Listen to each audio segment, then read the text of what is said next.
It begins with a map that shouldn't exist.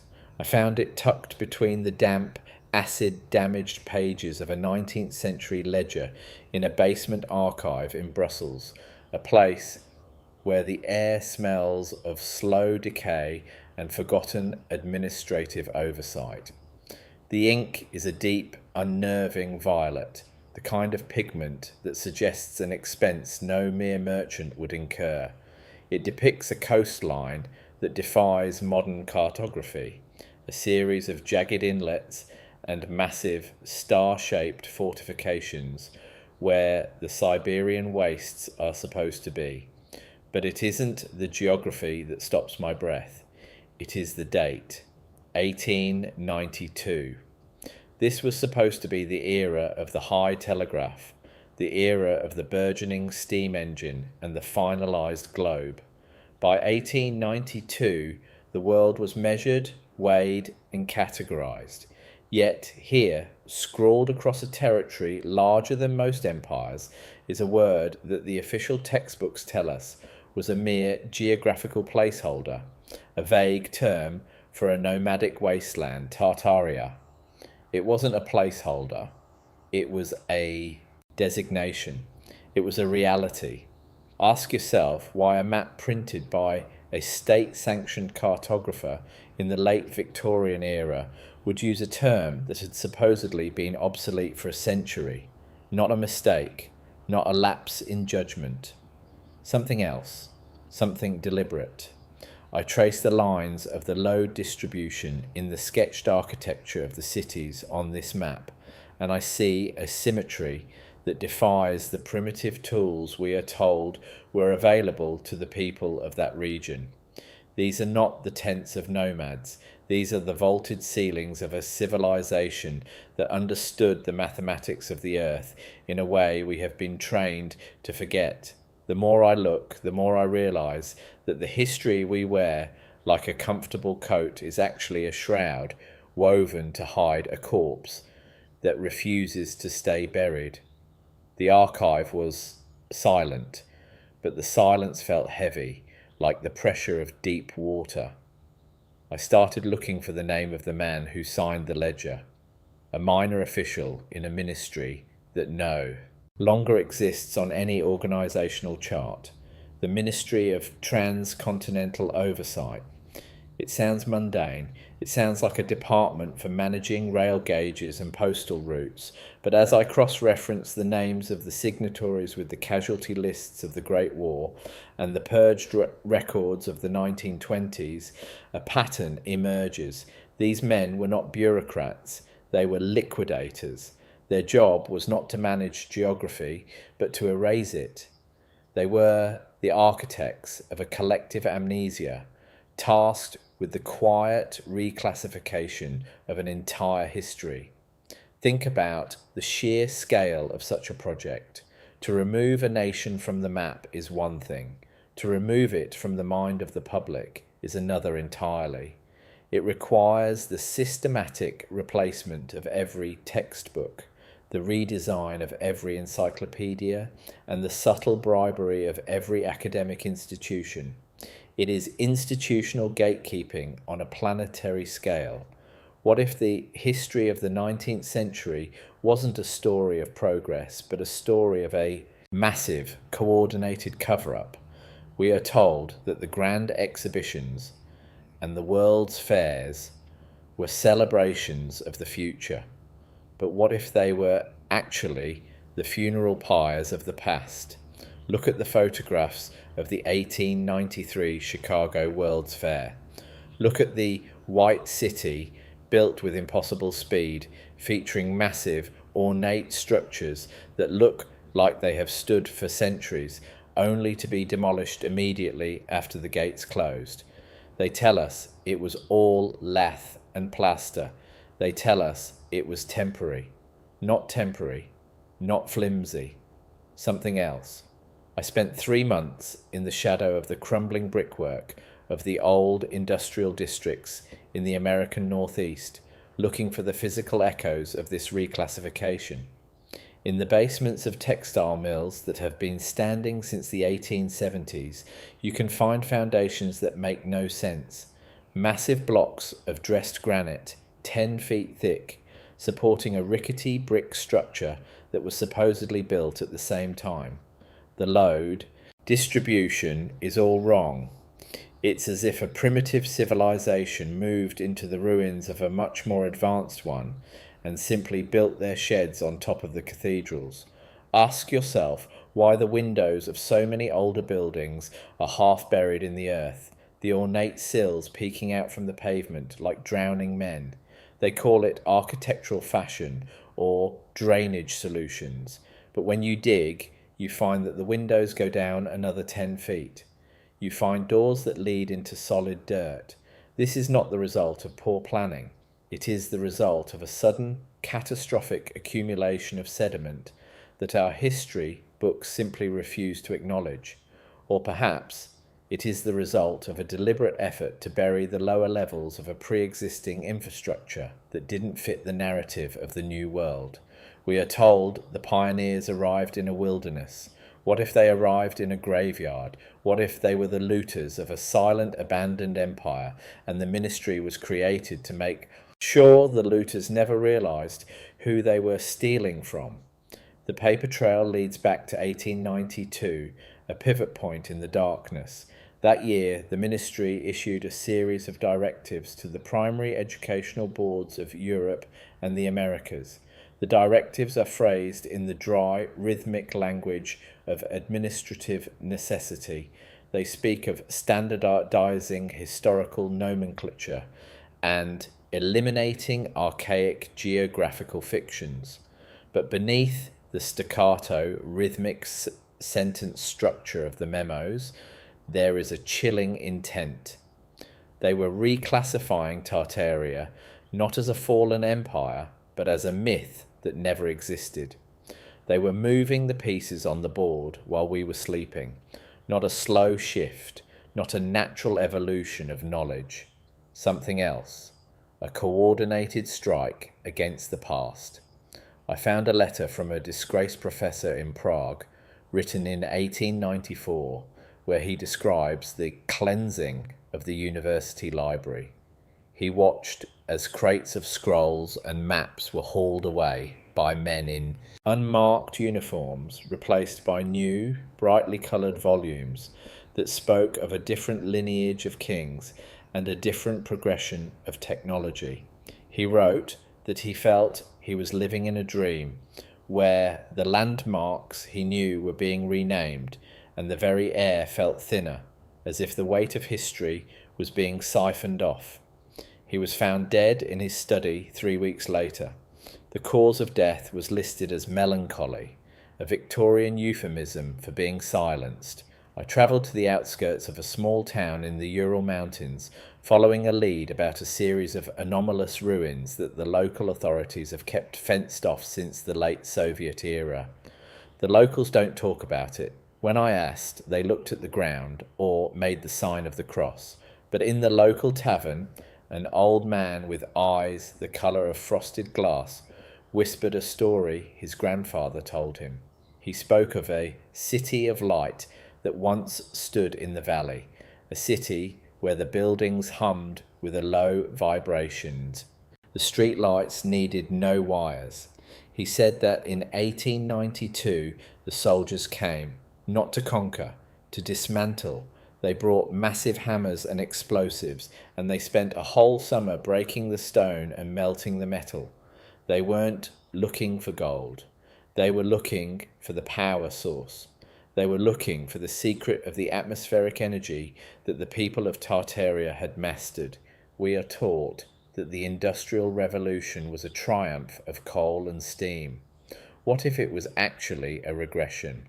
What if we were forced to use fossil fuels because the true source of energy, the free, abundant energy of the ionosphere, was something the ministry couldn't control? If you can provide energy for free, you cannot tax it. You cannot control the population. You cannot maintain the hierarchy. The erasure of Tartaria was not just about land, It was about energy. It was about the commodification of existence. Consider the transatlantic cable. We are told it was a miracle of mid-century engineering, a copper thread connecting the worlds, but look at the technical reports from the time. The signal loss was supposedly enormous, yet the communication was instantaneous. How? If you look at the schematics of the original stations, you see components that have no place in a telegraph office, massive capacitors, tuned to frequencies that shouldn't have been understood for another 50 years. Not a cable, not a wire, something else. They were tapping into an existing network of subterranean and sub-oceanic conduits that had been there for centuries. The ministry didn't build the network, they found it. And then they spent the next 30 years making sure we believed they were the ones who invented it. Ask yourself why the great library fires of the late 19th century always seem to happen in the cities with the oldest archives. Alexandria was a tragedy, but the fires in San Francisco, Chicago, and Boston were a strategy. They were burning the evidence of the old world. Make room for the new one. They were clearing the cache. Institutional gatekeeping isn't just about what they let you see. It's about what they make sure you can never see again. There is a specific kind of stone used in the old government buildings of the 1890s.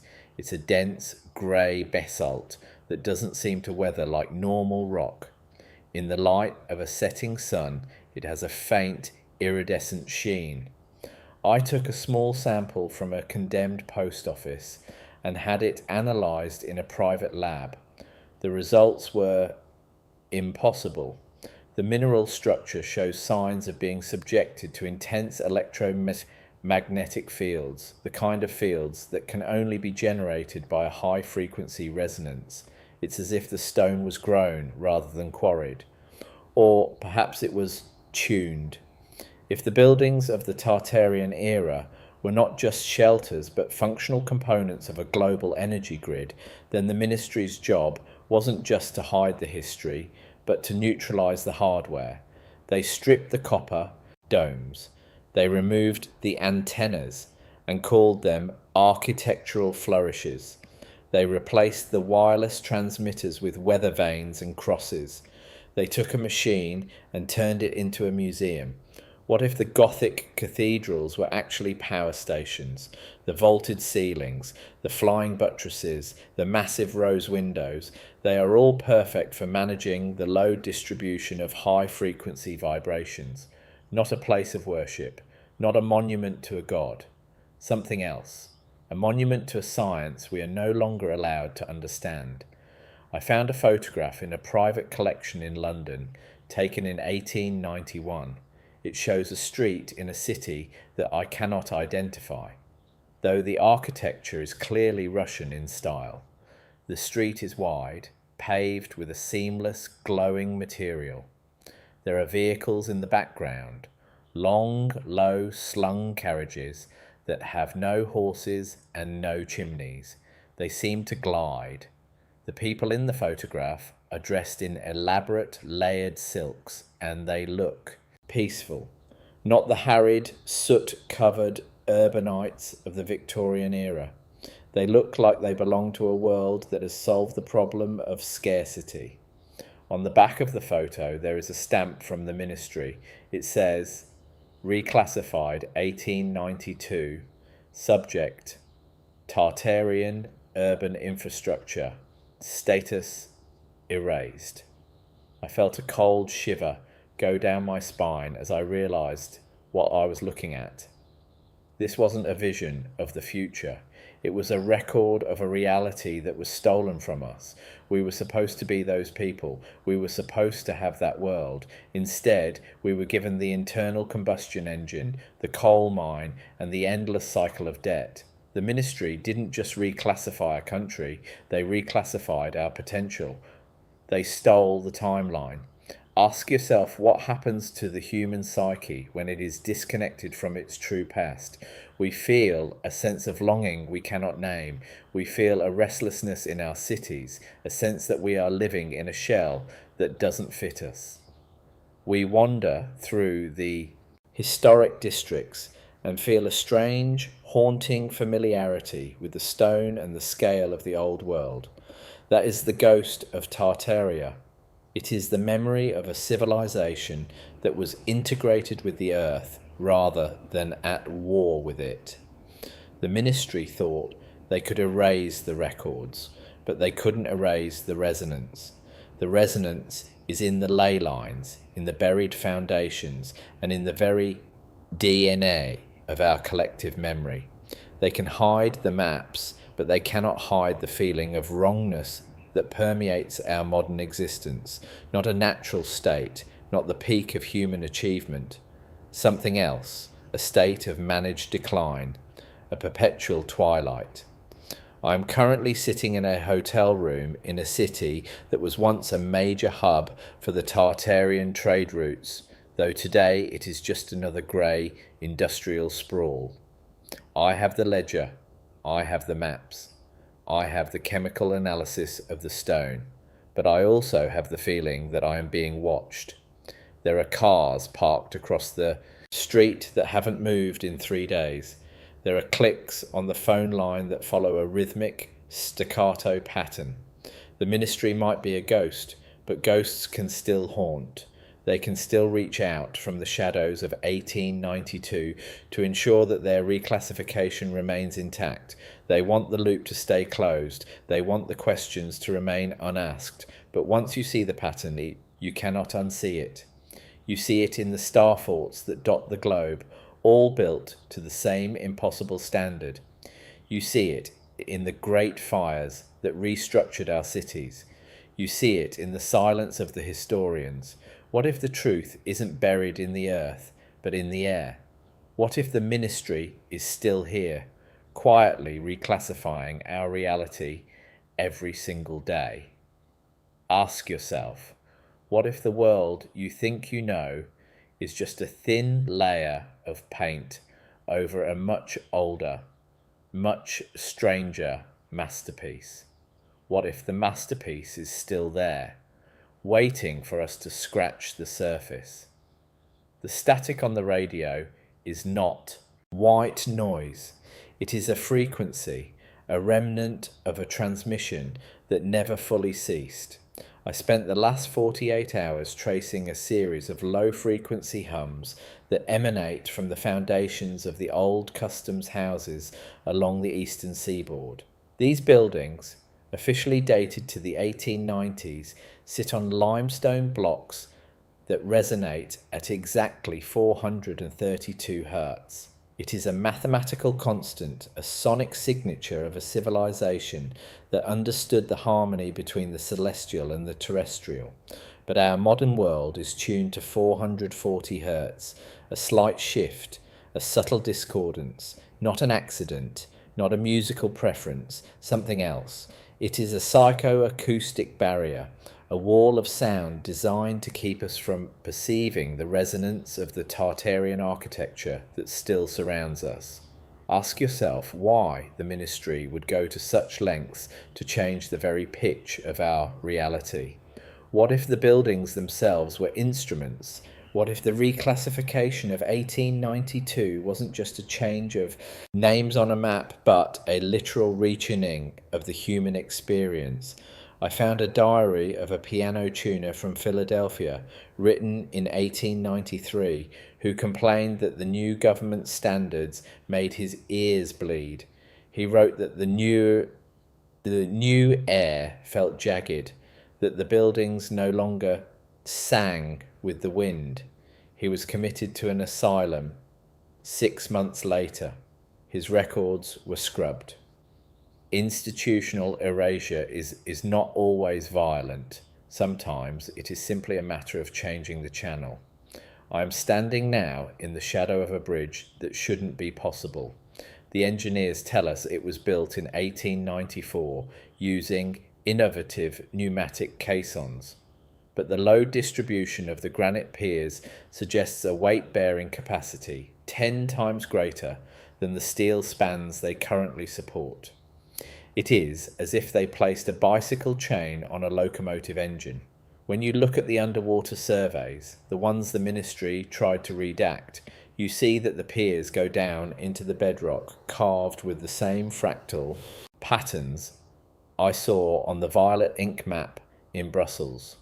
These are not bridge supports, they are conductors.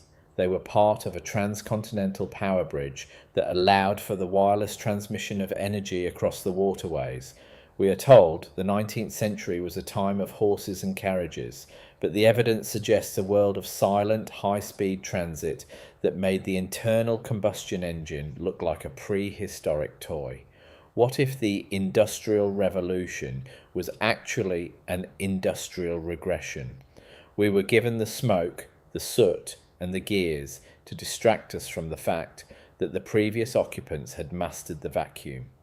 Look at the early patents of the 1890s. For every invention credited to a household name, there are 10 expired or suppressed patents for technologies that defy the laws of thermodynamics as we are taught them today. Not a discovery, not a breakthrough, something else. A controlled release of stolen knowledge, filtered through the ministry's gatekeepers, to ensure that the public stayed dependent on the grid. In the archives of the Smithsonian, there is a sub-basement known informally as the Vault of Anomalous Geography. I gained access by posing as a researcher for a fictitious historical society, and what I saw there haunted my dreams for weeks. Crates upon crates of artifacts labelled Tartarian origin, but dated to a period that officially does not exist. There were globes made of beaten copper, where the North Pole is not an icy waste, but a series of lush, inhabited islands centered around a massive magnetic mountain. There were scrolls written in a script that looks like a cross between Sanskrit and circuit board diagrams.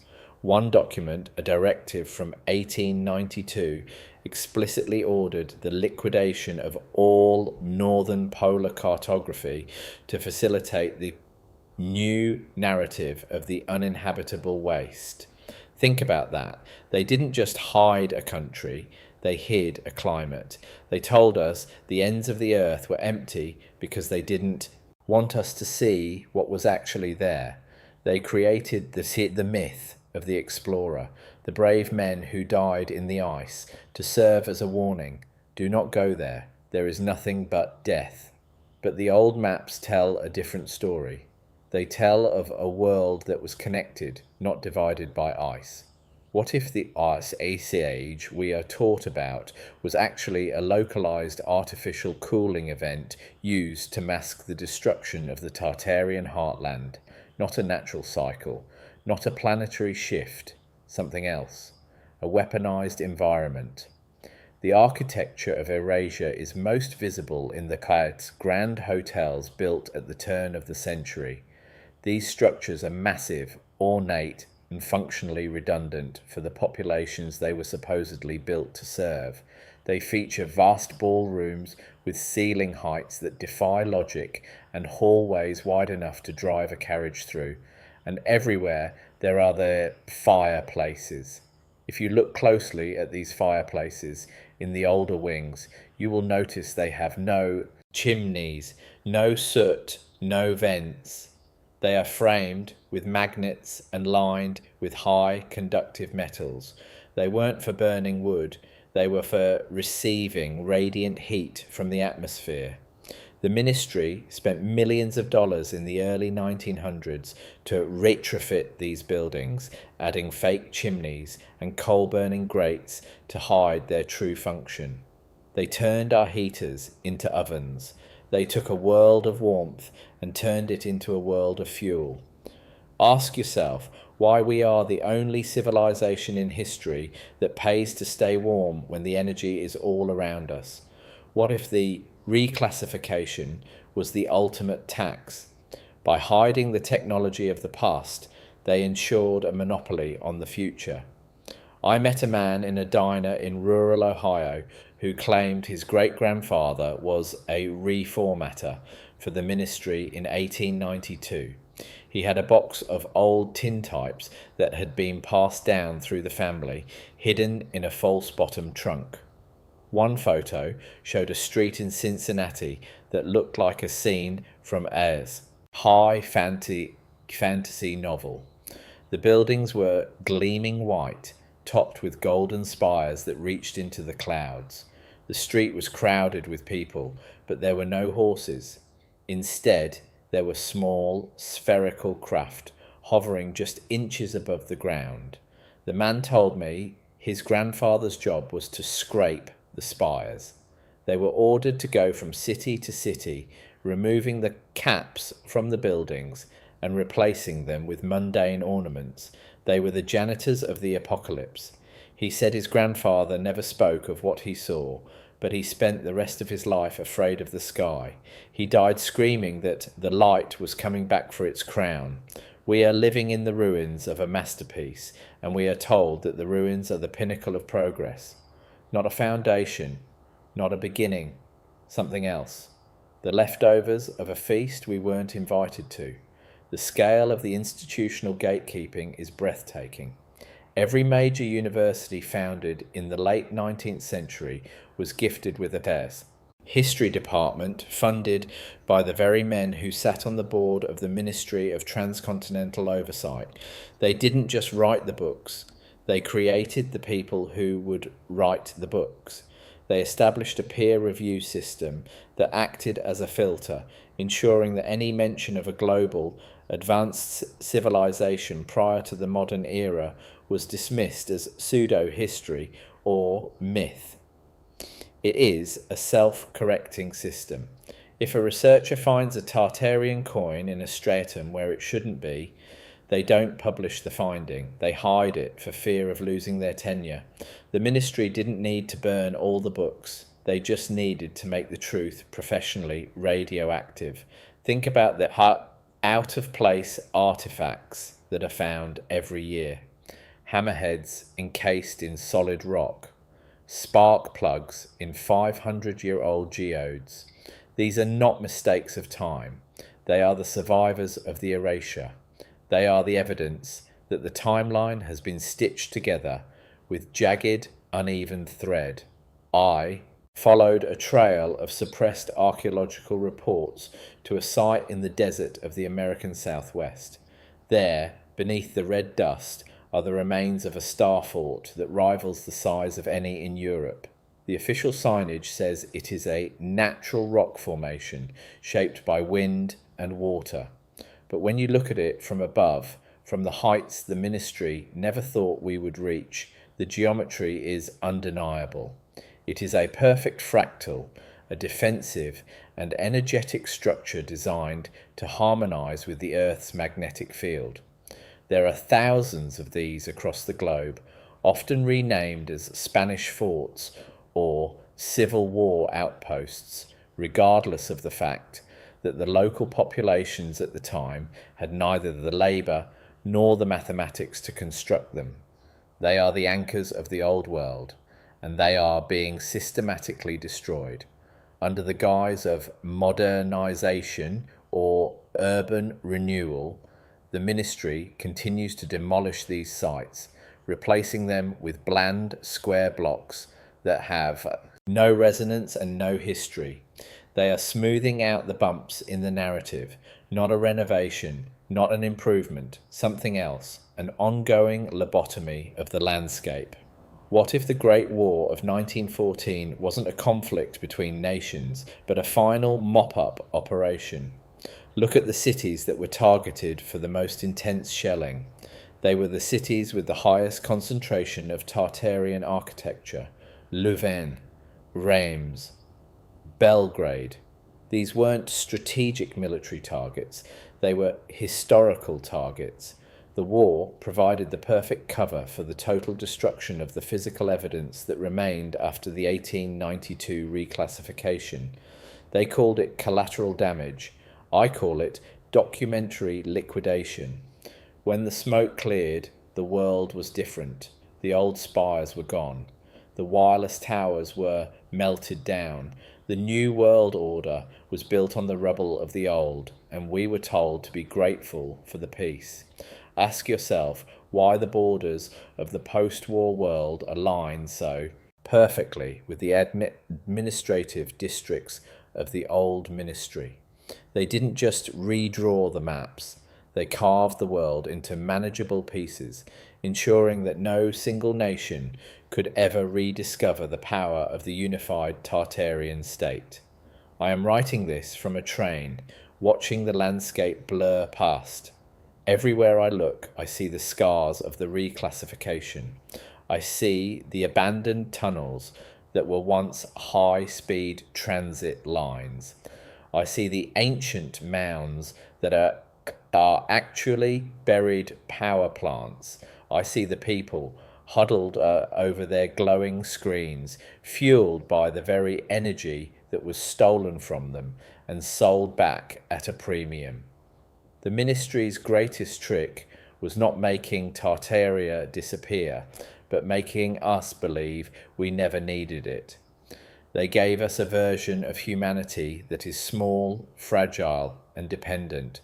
They gave us a history of perpetual struggle and scarcity to keep us from realizing that we are the heirs to a legacy of abundance, not a tragedy, not a loss, something else, a heist of the human soul. The loop remains open. I have the evidence, but who will believe it? The ministry is not a building or a group of men. It is a way of thinking. It is the voice in your head that says, that's impossible, when you see something that defies the textbook. It is the skepticism that protects the lie, but the truth has a way of leaking out. It leaks through the violet ink of a forgotten map. It leaks through the 432 hertz hum of a granite pier. It leaks through the buried windows of a Brooklyn brownstone. We are waking up in a museum that has been looted, and we are starting to notice the empty frames on the walls. Ask yourself, if they lied about 1892, what are they lying about today? If the past is a fiction, what does that make the present? The investigation doesn't end here. It begins every time you look at a skyscraper and wonder what it's hiding.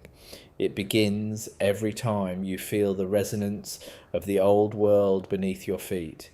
It begins unmade with the realization that the ministry only has power as long as we stay silent, and I am tired of being silent. I found the transmission again on a cold Tuesday in a coastal town that the census says didn't exist until 1902. The frequency was bleeding through a local maritime weather station, a rhythmic pulsing that bypassed the digital encryption of my receiver. It wasn't a signal for ships. It was a diagnostic ping for a grid that had been declared dead a century ago. I tracked the source to an old lighthouse, a structure of tapering red stone that the official plaque attributed to a pioneer mason with no other recorded works. But the masonry was not laid with mortar. It was fused, high-pressure thermal bonding, a technique that requires temperatures we are told were impossible to achieve outside of a laboratory in the 1890s. The lighthouse didn't just cast a beam of light, it cast a field. Inside the base, hidden behind a false panel of rotting pine, I found a brass plate etched with a series of coordinates and a single chilling phrase: Sub-Sector 7, reclassification status final. Not a warning, not a memorial. Something else. It was a tombstone for a piece of the earth that had been officially deleted from the collective record. Ask yourself why a simple navigational aid would require a security clearance that predates the modern intelligence community. What if the lighthouses weren't for the sailors, but for the energy currents that move beneath the waves? What if they were the nodes of a global nervous system, that the ministry spent the entire year of 1892 trying to paralyse. The pattern of institutional erasure became even clearer when I began investigating the great reforestation projects of the late Victorian era. We are taught that the massive forests of the Pacific Northwest and the Siberian taiga are ancient, untouched wilderness, but the soil samples tell a different story. Beneath the roots of trees that are supposedly 300 years old, you find the pulverized remains of vitrified brick and charred glass. You find the geometric foundations of cities that were systematically leveled and then buried under millions of tons of imported topsoil. They didn't just burn the cities, they planted a forest over the crime scene. It is the ultimate form of concealment. If you see a ruin, you ask questions. If you see a forest, you see nature. The ministry understood that the best way to hide a civilization is to make it look like it was never there. They turned the ruins into a garden and told us we were the first humans to ever set foot in it. Look at the early photographs of the American West. Notice the treeless landscapes in the background of the mining camps, and then look at the same locations today. The growth is too uniform. The species are too specific. Not a natural ecosystem. Not a coincidence. Something else. A biological shroud.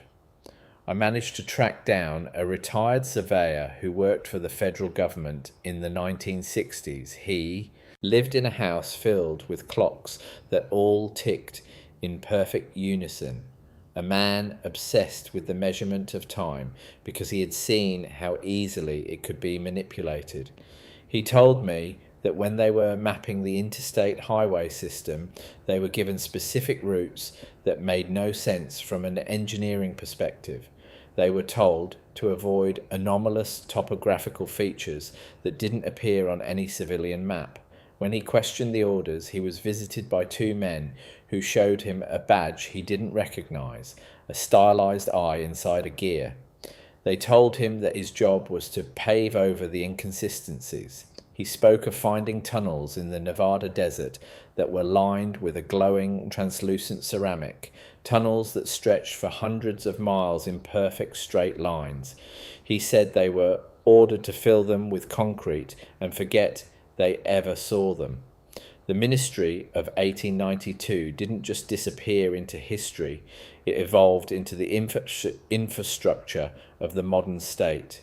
It is the silent partner in every major construction project, ensuring that the bones of Tartaria stay buried beneath the asphalt. Think about the Great Depression. We are taught it was a failure of the banking system, a natural consequence of market speculation. But what if it was a controlled demolition of the last remaining independent wealth that could have funded a rediscovery of the old world? By 1929, there were still pockets of people who remembered the free light and the singing stones. There were still inventors working in private basements on devices that didn't need a meter. The Depression forced everyone back into the system. It made survival the only priority. When you are starving, you don't ask about the low distribution of the local post office. You don't care if the history books are lying to you. You just want a job. The ministry used the economy as a blunt instrument to finish the work they started in 1892. They broke the spirit of the people so they could reshape the mind of the children. It was a generational reset, not a crisis, not an accident, something else. A social engineering masterstroke that turned the heirs of an empire into the servants of a corporation. I found a cache of letters in an estate sale in Munich, written by a woman who had been a governess for a high-ranking ministry official in the early 1900s. She described her employer's library as a place of terrible beauty, filled with books bound in human skin and maps that seemed to shift and change in the moonlight. She wrote about overhearing conversations late at night, men speaking in a language that sounded like the crackle of electricity, They talked about the correction of 1892 as if it were a holy crusade. They spoke of pruning the timeline to ensure that humanity stayed within the proper boundaries. She mentioned a specific name that appeared over and over again in the correspondence: the architect of silence. This individual was credited with the design of the modern educational curriculum, a system specifically engineered to suppress the intuitive recognition of Tartarian geometry. They didn't just take away our history, they took away our ability to see it. We look at a star fort and see a quaint historical site because that is how our brains have been programmed to respond. The gatekeeping is inside our own minds. Ask yourself why every major city in the world has an obelisk. We are told they are monuments to freedom or fallen heroes, but look at where they are placed. They are always positioned at the intersection of major ley lines, at the points where the Earth's natural current is strongest. They are not monuments, they are needles. They are acupuncture for the planet, used by the ministry to pin the energy grid and prevent it from returning to its original free-flowing state. They are the anchors of the 440 Hz reality. When you stand near one, you feel a subtle sense of drain, a quiet leaching of your personal vitality. The ministry knows that a tired population is an obedient population. They have turned our cities into energetic prisons, and they have decorated the cells with the symbols of our own enslavement. Not a tribute, not an ornament, something else. A technical component in a planetary control system. The space race of the 1960s was the ultimate distraction. While the world was looking at the moon, the ministry was busy finishing the liquidation of the subterranean Tartarian archives. They needed a new frontier to capture the imagination of the public, something that felt like progress but led nowhere. They gave us the vacuum of space to hide the reality of the vacuum on Earth. If you believe that the only way to advance is to build rockets and burn thousands of tons of chemical fuel, you will never look at the atmosphere around you and realize it is a limitless reservoir of power. They turned our gaze upward, so we would stop looking down at our own feet. They gave us the stars to keep us from seeing the ground. It is the oldest trick in the book, the magician's misdirection on a global scale. What if the satellites we see in the night sky aren't orbiting the Earth, but are actually floating in the high altitude currents of the ionosphere, using the same technology the Tartarians used for their streetlights? I am standing in the ruins of an old asylum in upstate New York, a place where they used to send the dreamers. In the basement, etched into the stone walls of the solitary confinement cells, I found drawings of the Tartarian spires. These weren't the sketches of madmen. They were the technical drawings of architects who had been reclassified for refusing to lie. One drawing shows a cross-section of a cathedral, labelled not as a house of God, but as a resonant cavity magnetron. The detail is staggering. It shows the flow of energy through the stained glass, the way the leaded frames acted as a mesh to filter the frequencies. The man who drew this was a professor of physics in 1891. By 1893, he was patient 402. This is how the ministry handled the dissenters. They didn't argue with them. They just removed them from the conversation. They turned the truth into a symptom of insanity, not a debate, not a disagreement, something else, a clinical erasure of the inconvenient. The deeper I go, the more I realize that the ministry is not just an organization of the past. It is an ongoing project. Every time a new discovery is made that challenges the narrative, it is immediately absorbed, neutralized, and reclassified.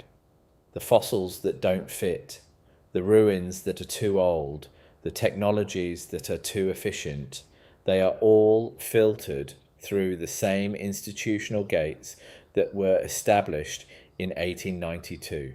We are living in a curated reality, a Truman show of historical proportions, but the edges of the set are starting to fray. The background is peeling, and we can see the scaffolding behind the sky. The more people who start to ask what if, the harder it becomes for the ministry to maintain the illusion. They can't reclassify everyone. They can't put the whole world into an asylum. Or can they? I have one last lead to follow, a coordinate from the brass plate in the lighthouse.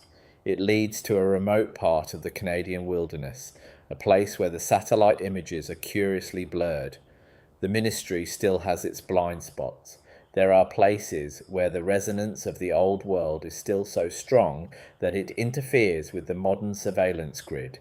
I am going there because I need to see for myself. I need to know if there is still a piece of Tartaria that hasn't been erased, if there is still a place where the air sings and the stones hum with the light of a forgotten sun. This script is my testimony. If I don't return, it is because I have found the truth, or because the truth has found me. Ask yourself, if you found the door to the old world, would you have the courage to walk through it? Or would you stay in the comfortable grey reality the ministry built for you? The choice is not a matter of history. It is a matter of frequency, not a destination, not a place, something else, a state of being, and the clock is ticking. I reached the coordinates in the deep brush of the Laurentian Shield, where the Canadian wilderness feels less like a forest and more like a vast green lung, exhaling the secrets of a previous age. The area does not taste of pine and damp earth. It tastes of ozone. It tastes of the static that gathers on a television screen before the picture snaps into focus. I found the site not by sight, but by the failure of my compass. The needle did not just spin, it hummed. It vibrated against the glass casing until the metal pins snapped, a tiny casualty of a magnetic field that should not exist in nature. Ahead, emerging from the permafrost, were the tops of 3 obsidian pillars. They were not weathered. They were polished to a mirror finish that reflected a sky far bluer than the one above me. As I touched the stone, the rhythmic staccato pulse I had been tracking for months became a roar in my marrow. This was a grounding rod for the world. It was a remnant of the pre-1892 infrastructure that the ministry couldn't move, so they simply moved the world's perception away from it. They declared this land a protected ecological zone. They removed it from the flight paths. They used the language of conservation to perform the act of concealment. Not a park, not a wilderness, something else, a barricaded memory. Ask yourself why the discovery of the North and South Poles happened with such frantic, competitive energy between 1890 and 1912. It was a race, but not for glory. It was a race to plant the flags of the new ministry-approved nations over the exit points of the old world's energy conduits. They needed to claim the valves before anyone else could find the handles. I found a redacted report from a 1908 expedition to the Antarctic that described massive warm water lagoons surrounded by tropical vegetation and monolithic towers of a translucent blue material that emitted a constant low-frequency chime. The report was filed under a classification code that translates to narrative incompatibility. The explorers were given pensions and sworn to a silence that lasted until their deaths. The towers were supposedly destroyed by natural glacial movement, but the seismic records show a series of underground explosions that don't match the signature of ice. They were capping the wells. They were turning off the lights of the planet so we would be forced to buy their candles. Institutional gatekeeping is the process of making the extraordinary seem impossible so that the mundane can be made profitable. The ministry is not a group of men in a smoke-filled room. It is an inherited protocol. It is a set of instructions passed down through the bloodlines of the administrative elite, a manual for the management of a captive species. I found a reference to this manual in the private papers of a deceased Swiss banker. He called it the Protocol of 1892. It outlines the necessity of linear progress theory, the idea that humanity always moves from primitive to advanced, never the other way around. If we believe that we are the smartest people who have ever lived, we will never look for the ghosts of our superiors. We will see a star fort and think primitive defense instead of advanced resonance. We will see a cathedral and think religious superstition instead of atmospheric energy harvester. The protocol ensures that the evidence of our own decline is interpreted as the evidence of our growth. It is a psychological inversion of the highest order, not a history, not a record, something else. A script for a play we don't know we are acting in. I tracked the load distribution of the world's oldest subway systems, London, New York, Paris, and found that the four official construction dates are mathematically impossible given the technology of the time. In 1892, the ministry began discovering these tunnels during the expansion of the modern grids. They didn't dig them, they found them.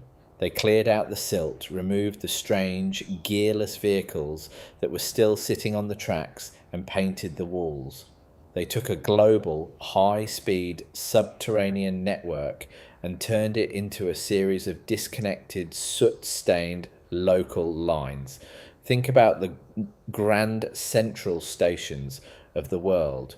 Why do they feature vaulted ceilings and astronomical murals that serve no functional purpose for a train depot?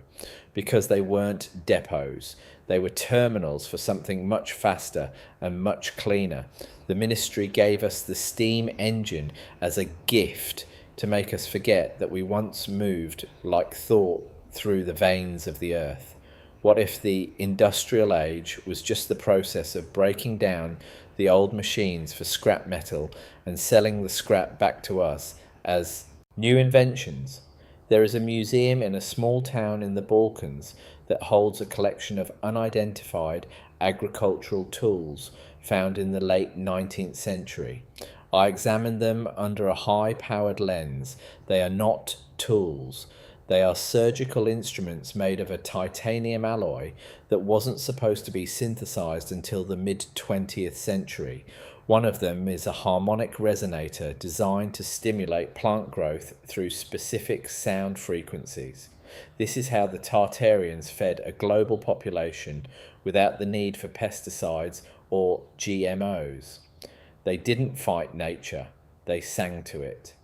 The ministry confiscated the majority of these tools in 1892, replacing them with the iron plough and the chemical fertilizer. They traded abundance for dependency. They wanted a world where food was a weapon, not a right. Ask yourself why the great famines of the late 1800s always seemed to happen in regions that were the most resistant to the new ministry standards. Not a crop failure, not a drought. Something else. An intentional disconnection from the Earth's life support system. I am looking at a series of panoramic photographs taken of San Francisco before the fire of 1906. The resolution is so high that you can see the individual ornaments on the buildings 5 miles away.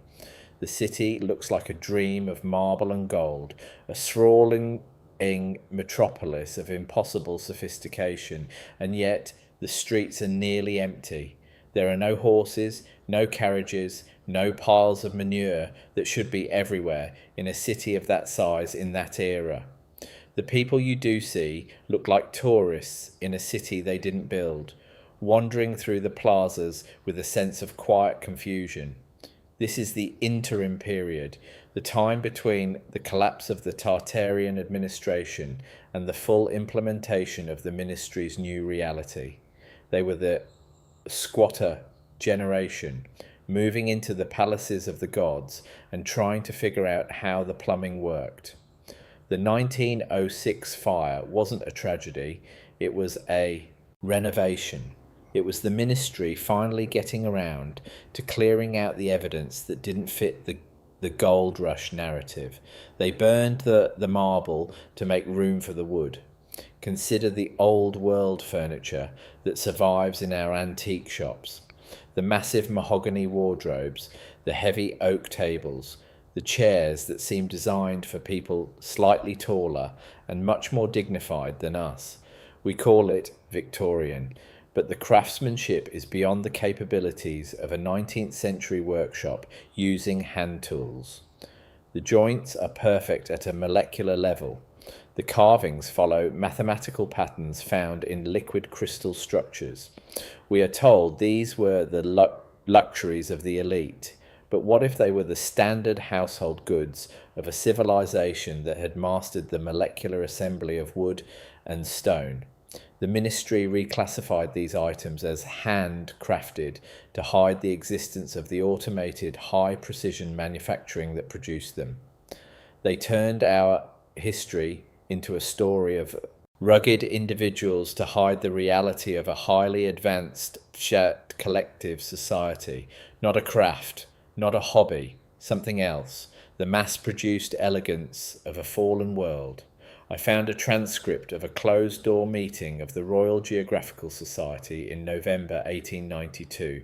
The speaker, a man whose name has been erased from all public records, stood before the assembly and said, "The map is now closed. The previous inhabitants are now myths. From this day forward, the world begins with us." There was no applause, only a heavy, resonant silence. They knew what they were doing. They knew they were killing the past to give birth to a future they could control. They were the surgeons of time, cutting away the malignant memories of a world that didn't need them. This is why our modern history feels so thin, so fragile. It is because it is only a century deep. Anything older than 1892 is a shadow, a distorted reflection in a dark mirror. We are a civilization with a collective case of amnesia, and the ministry is our doctor, making sure we never remember our real names. I am standing on the obsidian pillar now, and I can feel the change in the frequency. The ministry is aware of my location. The humming in the ground has shifted from a low growl to a high-pitched whine. They are trying to retune this site to jam the signal of the old world before I can broadcast it, but they are too late. The information is already out. It is in the prose you are reading. It is in the questions you are starting to ask. The 1892 reclassification worked because it was invisible. But once you name the ministry, they lose their shadow.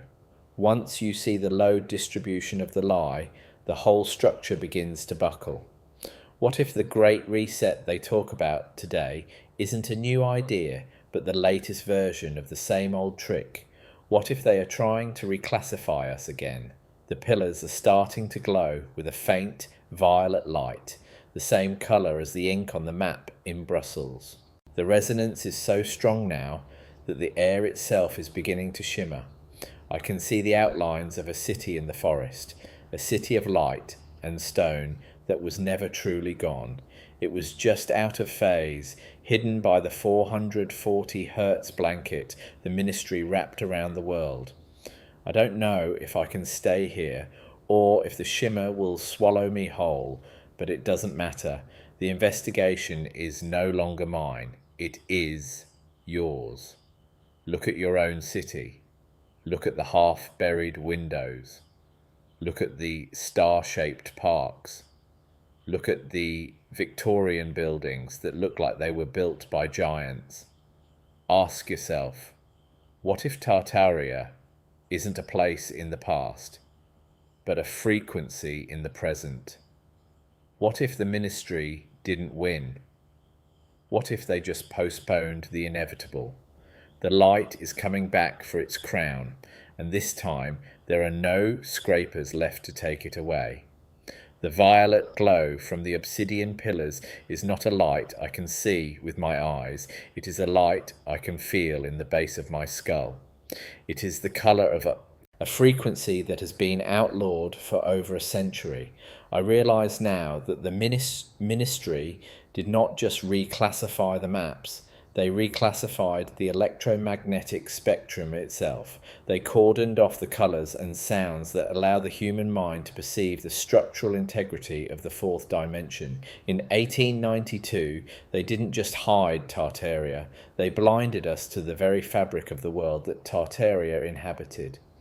Ask yourself why the late 19th century saw a sudden, inexplicable obsession with occultism and theosophy among the global elite. Not a fad, not a spiritual movement, something else. It was a controlled containment of the refugees from the old reality, the scientists and thinkers who still had the sensory capacity to see the ruins of the city of light. The ministry gathered them into secret societies, gave them coded languages, and turned their forbidden knowledge into a mystical parlour trick to ensure the public would never take them seriously. They turned physics into magic so that it could be dismissed as fiction. I've begun to notice the erasure trope in our very language, the staccato, rhythmic way we are taught to process information. We are conditioned to think in fragments, in data points, in news cycles. This is a linguistic firewall. It prevents us from seeing the long-form patterns of institutional erasure.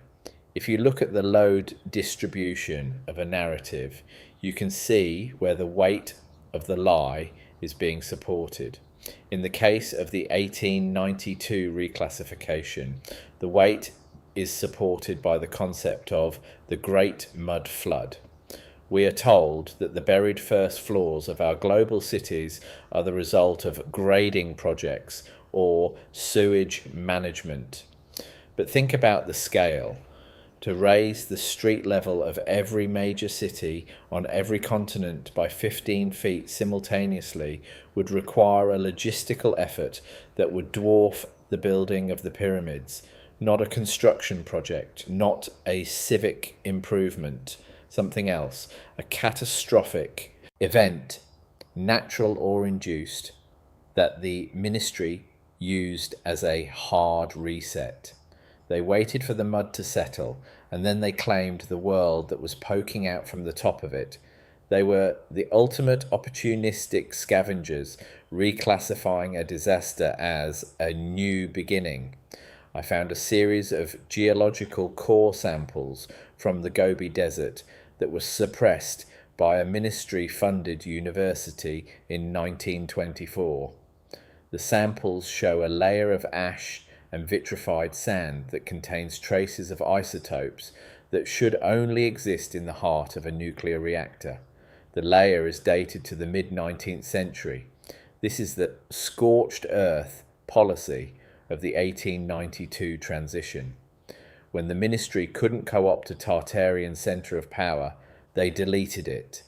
They used high-energy weapons, what the old texts call the fires of heaven, to turn cities of marble into seas of glass.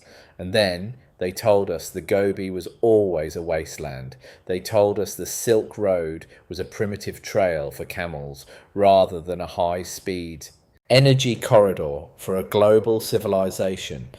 Look at the Great Wall of China.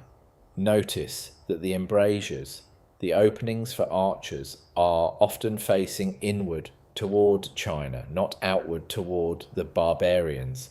It wasn't built to keep people out. It was built by the Tartarian administration to contain the very forces that the ministry would later use to overthrow them. It was a fortification against the new world that was coming to erase the old. The ministry's influence extends into the very concept of linear time.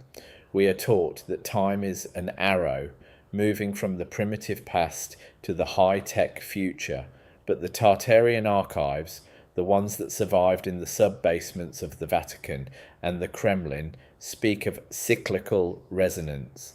They understood that civilizations are like frequencies. They rise and fall based on the tuning of the planet.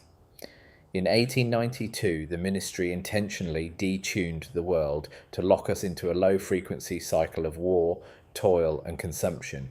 They created the Middle Ages as a fictional dark period to make the Renaissance look like a recovery, when in reality, the Renaissance was just the beginning of the end. They stretched out the timeline, adding centuries of phantom history to hide the fact that the peak of human civilization happened only a few hundred years ago. We are told the Roman Empire fell a millennium and a half ago. What if it never fell? What if it just changed its name to the ministry? What if Rome is just the administrative code for the force that keeps the human race in a state of perpetual recovery? The investigation into the orphan trains and the 1893 World's Fair suggests a deliberate erasure of a sophisticated Tartarian past by scattering descendants and burning architectural showrooms. A shadow ministry replaced our ancestral heritage with a narrative of scarcity and toil. Today, this control persists through digital algorithms and frequency manipulation, masking the white city as a dream. Yet the physical ruins, buried windows, and star forts remain as resonant anchors. To see through this curated reality is to reclaim a lost identity. The script ends here, but the choice to look closer belongs entirely to you.